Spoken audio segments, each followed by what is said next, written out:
चाणक्य नीति, दूसरा अध्याय। 1। झूठ बोलना, कठोरता, छल करना, बेवकूफी करना, लालच, अपवित्रता और निर्दयता ये औरतों के कुछ नैसर्गिक दुर्गुण है। 2। भोजन के योग्य पदार्थ और भोजन करने की क्षमता, सुंदर स्त्री और उसे भोगने के लिए काम शक्ति, पर्याप्त धनराशि तथा दान देने की भावना, ऐसे संयोगों का होना सामान्य तप का फल नहीं है।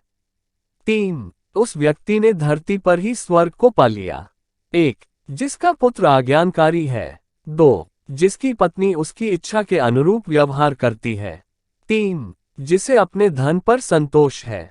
4। पुत्र वही है जो पिता का कहना मानता हो, पिता वही है जो पुत्रों का पालन पोषण करे। मित्र वही है जिस पर आप विश्वास कर सकते हो और पत्नी वही है जिससे सुख प्राप्त हो। 5। ऐसे लोगों से बचे जो आपके मुंह पर तो मीठी बातें करते हैं, लेकिन आपके पीठ पीछे आपको बर्बाद करने की योजना बनाते हैं। ऐसा करने वाले तो उस विष के घड़े के समान है, जिसकी ऊपरी सतह दूध से भरी है। 6। एक बुरे मित्र पर तो कभी विश्वास ना करें, एक अच्छे मित्र पर भी विश्वास ना करें, क्योंकि यदि ऐसे लोग आपसे रुष्ट होते हैं तो आपके सभी राज से पर्दा खोल देंगे।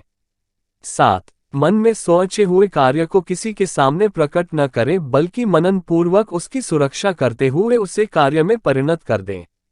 8। मूर्खता दुखदायी है, जवानी भी दुखदायी है, लेकिन इन सब से कहीं ज्यादा दुखदायी किसी दूसरे के घर जाकर उसका एहसान लेना है। 9। हर पर्वत पर माणिक्य नहीं होते, हर हाथी के सर पर मणि नहीं होता, सज्जन पुरुष भी हर जगह नहीं होते और हर वन में चंदन के वृक्ष भी नहीं होते हैं। 10। बुद्धिमान पिता को अपने पुत्रों को शुभ गुणों की सीख देनी चाहिए, क्योंकि नीतिज्ञ और ज्ञानी व्यक्तियों की ही कुल में पूजा होती है। 11। जो माता व पिता अपने बच्चों को शिक्षा नहीं देते हैं वो तो बच्चों के शत्रु के समान हैं, क्योंकि वे विद्याहीन बालक विद्वानों की सभा में वैसे ही तिरस्कृत किए जाते हैं जैसे हंसों की सभा में बगुले।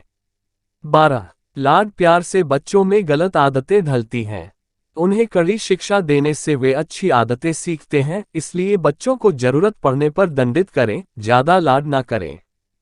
13। ऐसा एक भी दिन नहीं जाना चाहिए जब आपने एक श्लोक, आधा श्लोक, चौथाई श्लोक या श्लोक का केवल एक अक्षर नहीं सीखा, या आपने दान, अभ्यास या कोई पवित्र कार्य नहीं किया।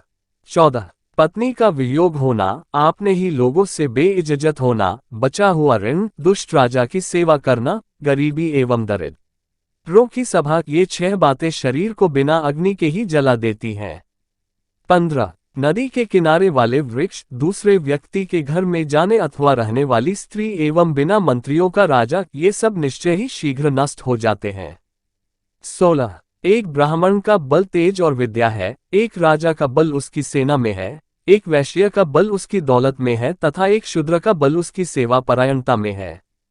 17। वेश्या को निर्धन व्यक्ति को त्याग देना चाहिए, प्रजा को पराजित राजा को त्याग देना चाहिए, पक्षियों को फलरहित वृक्ष त्याग देना चाहिए एवं अतिथियों को भोजन करने के पश्चात मेजबान के घर से निकल देना चाहिए। 18। ब्राह्मण दक्षिणा मिलने के पश्चात अपने यजमानों को छोड़ देते हैं, विद्वान विद्या प्राप्ति के बाद गुरु को छोड़ जाते हैं और पशु जले हुए वन को त्याग देते हैं।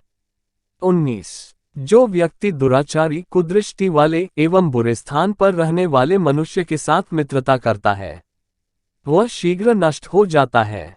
20। प्रेम और मित्रता बराबर वालों में अच्छी लगती है, राजा के यहाँ नौकरी करने वाले को ही सम्मान मिलता है, व्यवसायों में वाणिज्य सबसे अच्छा है एवं उत्तम गुणों वाली स्त्री अपने घर में सुरक्षित रहती है।